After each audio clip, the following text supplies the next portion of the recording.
আসসালামু আলাইকুম। আজকে তৈরি করে দেখাবো মুচমুচে আলুর পমপম ভাজা। এটা দেখতে যেরকম সুন্দর, খেতেও খুবই মজার হয়।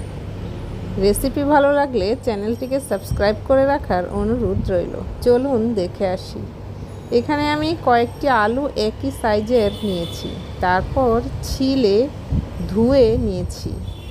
এবার একটা বাটির মধ্যে পানি নিয়েছি আর এর মধ্যে 1 চা চামচ পরিমাণ লবণ মিশিয়ে দিচ্ছি। এবার আলুগুলোকে আমি কেটে নিব। স্ক্রিনে দেখুন আমি কিভাবে কেটে নিচ্ছি।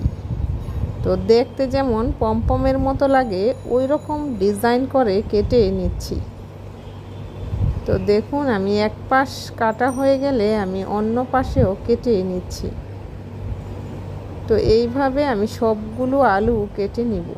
দেখুন কি সুন্দরভাবে কাটা হয়েছে। তারপর আলুগুলোকে আমি লবণ পানির মধ্যে ভিজিয়ে রাখব। তো এই লবণ পানির মধ্যে 1 ঘন্টার জন্য আলুগুলোকে ভিজিয়ে রাখছি। এই ফাঁকে আমি শুকনো মশলাটা তৈরি করে নিব। এই জন্য আমি 1/2 কাপ পরিমাণ কর্নফ্লাওয়ার আর অল্প পরিমাণ হলুদ গুঁড়া, মরিচ গুঁড়া, ধনিয়া গুঁড়া এবং কালো গোলমরিচ গুঁড়া নিয়েছি আর সামান্য পরিমাণ লবণ দিয়েছি। আলুগুলো যেহেতু লবণ পানির মধ্যে ভেজানো, তাই লবণটা বুঝে শুনে দিবেন। তারপর 1 প্যাকেট ম্যাগি নুডলসের মশলা দিয়ে খুব ভালোভাবে মিশিয়ে রেখে দিচ্ছি। আর এই ফাঁকে 1 ঘন্টা পর ফিরে আসছি। তো আলুগুলো লবণ পানির মধ্যে ভেজানোর কারণে অনেকটা নরম হয়ে গিয়েছে। তারপর ছেঁকে নিব আর একটি টিস্যুর দ্বারা আলুগুলোকে খুব ভালোভাবে মুছে নিব। তারপর আমি শুকনো উপকরণের মধ্যে আলুগুলোকে কুট করে নিব। আর যতটা সম্ভব আলুগুলোকে এইভাবে পাকা করে তারপর ভেতরে শুকনো উপকরণটা ঢুকে দেওয়ার চেষ্টা করবেন। এতে করে আলুটা খুবই মুচমুচে হবে আর দেখতেও সুন্দর হবে। তো আমার সবগুলো কুট করে নেওয়া হয়ে গেছে।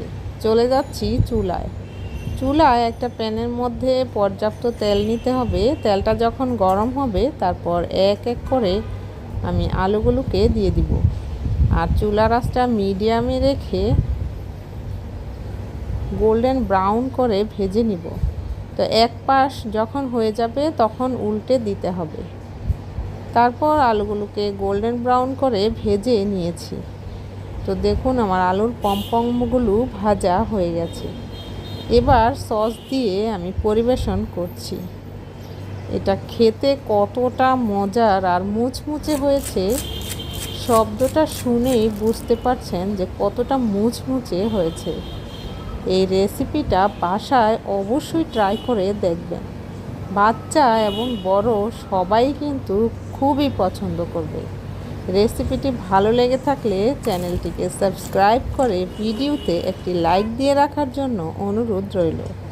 আর তাছাড়া এই রেসিপিটি আপনি শেয়ার করে দিতে পারেন আপনার ফ্রেন্ডস এবং ফ্যামিলিদের সাথে।